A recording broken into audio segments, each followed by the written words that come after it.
Hi friends, ఈరోజు నేను బెండకాయ ఫ్రై తయారీ విధానం చూపిస్తున్నా. ముందుగా నేను కేజీ బెండకాయలు తీసుకున్నా. ఈ బెండకాయలని వాటర్లో వాష్ చేసుకున్నాను.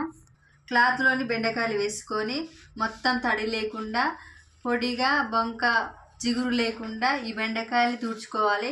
ఇలా తూడ్చుకోవడం వల్ల ఆయిల్ ఎక్కువగా పీల్చదు. ఫ్రైకి కావాల్సిన ఇంగ్రీడియంట్స్: బెండకాయలు, పల్లీలు, జీలకర్ర, మెంతులు, వెల్లిపాయలు, కరివేపాకు, కొత్తిమీర. బెండకాయలని ఇలా సన్నగా కట్ చేసుకోవాలి. నూనెలో తొందరగా ఫ్రై అవుతాయి. స్టవ్ మీద పెన పెట్టిన పెనలోని ఆయిల్ పోస్తున్నా. బెండకాయలు ఫ్రై అవ్వడానికి ఆయిల్ తీసుకుంటున్నా.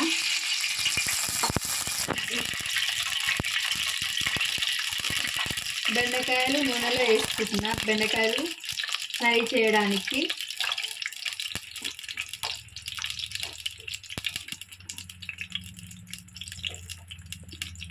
ఈ కేజీ బెండకాయలు అన్నీ కూడా బాగా ఫ్రై చేసుకుంటా.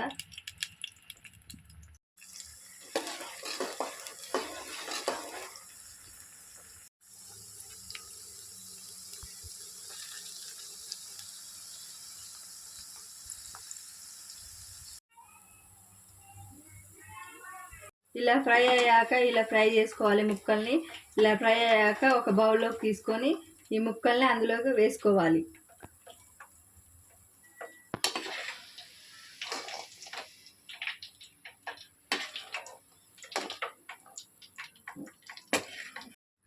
అదే ఆయిల్లోని పల్లీలను కూడా ఫ్రై చేస్తున్నా.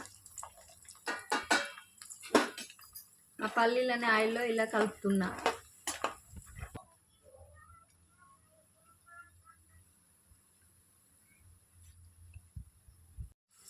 ఇలా బ్రౌన్ కలర్ వచ్చేలాగా పల్లీలని ఫ్రై చేసుకోవాలి. అవి ఒక బౌల్లోకి తీసుకోవాలి. పల్లీలని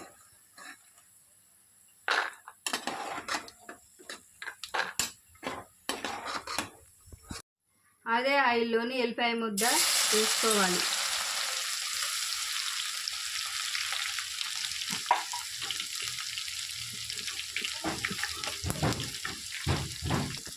తాలింపు గింజలు వేసుకోవాలి.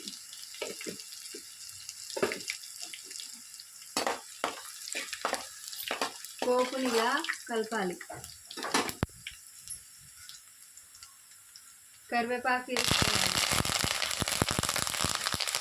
కొత్తిమీర వేసుకోవాలి.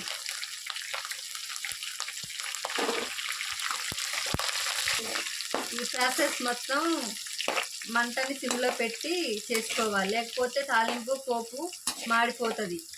ఇప్పుడు ఈ ఆయిల్ చల్లారాక మనము అందులోకి బెండకాయ ముక్కలు, పల్లీలు, కారం అన్నీ కలుపుకోవాలి. వేడి మీద కలుపుకుంటే బెండకాయ కారం అనేది ఫ్రై అనేది నల్లగా ఉంటుంది, మంచిగా ఉంటుంది. ఆయిల్ చల్లారింది. ఆయిల్ చల్లారినాక బెండకాయ ఫ్రై చేసుకున్న బెండకాయ ముక్కలు ఆయిల్లో వేసుకుంటున్నా. వేసుకున్న తర్వాత పల్లీలు వేస్తున్నా.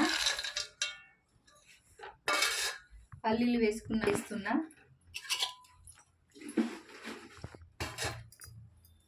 ముక్కలకు సరిపడా కారం తీసుకుంటున్నా. బెండకాయ ముక్కలకు సరిపడా కారం నేను తీసుకుంటున్నా. ఈ బెండకాయ ఫ్రై అనేది ఒక 1 మంత్ దాకా స్టోర్లో ఉంటుంది. అసలు ఖరాబ్ కాదు. డబ్బాలో పెట్టుకొని మనం స్కూల్ బాక్స్లోకి, లంచ్లోకి వేసుకుంటే ఎంతో టేస్టీగా ఉంటుంది. 1 నెల వరకు కూడా ఈ బెండకాయ ఫ్రై అనేది ఖరాబ్ కాదు. ఈ కారాన్ని బెండకాయ ముక్కలకి పట్టేలా కలుపుకున్న. ఈ బెండకాయ ముక్కలకి బాగా పట్టింది కారం. ఇదైతే బెండకాయ కారం ఎంతో టేస్టీగా ఉంటుందండి. ఈ బెండకాయ ఫ్రై కనుక మీకు నచ్చినట్టయితే లైక్ అండ్ షేర్ చేయండి, సబ్స్క్రైబ్ చేయండి, బెల్ ఐకాన్ కొట్టండి ఫ్రెండ్స్.